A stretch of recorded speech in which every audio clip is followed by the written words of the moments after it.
మరి పార్లమెంట్లో స్పీకర్గా చేయటం, మరి ప్రతిభ భారతి గారిని ఆంధ్రప్రదేశ్ ఉమ్మడి ఆంధ్రప్రదేశ్లో మరి స్పీకర్గా ఇలాంటి గౌరవం ఇచ్చి మరి దళితులకి నిజంగా పెద్దన్నగా ఉన్నది చంద్రబాబు నాయుడు గారు.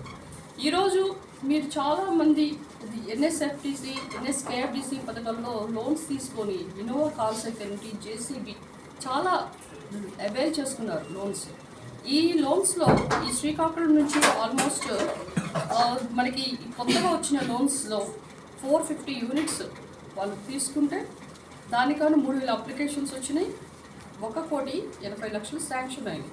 అది త్వరితగతిన ఎవరికి ఎలాంటి యూనిట్స్ ఇవ్వాలి అనేది కూడా మేము దాని గురించి వీఆర్ ఇంప్లిమెంటింగ్ దట్. ఎందుకంటే చాలామంది ఇందులో చెప్పారు 55 సంవత్సరాలే ఉన్నాయి, మనకి కనీసం 60 సంవత్సరాలు ఉన్న పెంచండి, లేకపోతే బ్యాక్ ఇన్ సబ్సిడీ తొందరగానే రిలీజ్ చేయండి. ఎందుకంటే మాకు షూరిటీ ఎవరిస్తారు? ఎందుకంటే మన పాతకాలంలో ఎన్ఎస్కేఎఫ్డిసి ఎన్ఎస్ఎఫ్డిసి పథకాలకి డైరెక్ట్గా ఎస్సీ కార్పొరేషన్ నుంచి లోన్స్ ఇచ్చేవాళ్ళు. ఇప్పుడు మరి బ్యాంకర్స్ ఎస్సీస్కి ఎవరు వచ్చి ఇస్తారు?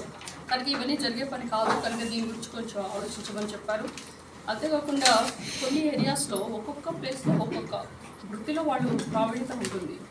ఇక్కడ శ్రీకాకుళంలో ఎలాంటి స్కీమ్స్ కావాలి, వీళ్ళు ఏ విధంగా ఉపాధి హామీ పథకాలు ఏ విధంగా అవైల్ చేసుకుంటారో దాన్ని కనుక్కొని దీన్ని అన్నిటి కూడా యాక్షన్ ప్లాన్ చేయడానికి కూడా ఈరోజు కూడా జరిగింది.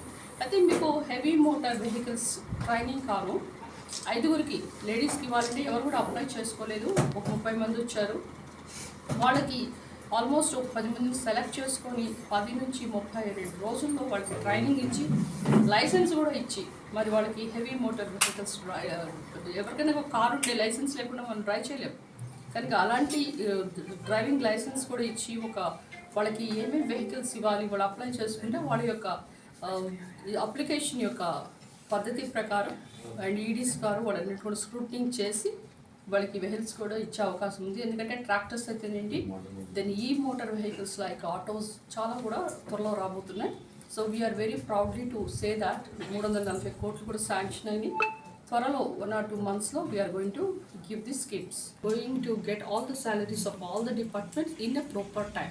అండ్ పెన్షన్లు, అన్నా క్యాంటీన్లు, ఇక సూపర్ 6 పథకాలు ఇవన్నీ మీరు గమనిస్తే ఏమనిపిస్తుంది అంటే సంక్షేమం అండ్ అభివృద్ధి రెండు కూడా జోడెడ్ల బండిలాగా మరి మన ప్రభుత్వం ఎన్డీఏ కూటమి పరుగులు తీస్తుంది. ఇక సూపర్ 6 పథకాలు అంటే మీ అందరికీ బాగానే తెలుసు.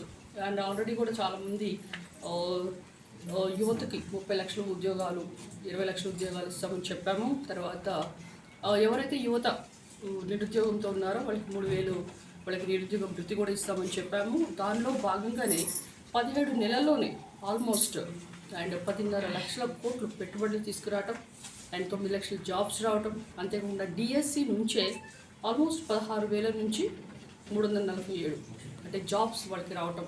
అండ్ పోలీస్ డిపార్ట్మెంట్లో పెండింగ్ ఉన్న 6,000 కూడా మనం గ్యాప్ ఫిల్ చేసాం. అయితే వైసీపీ పాలన పీరియాడిక్ లేబర్ ఫోర్స్ సర్వే మనం గమనిస్తే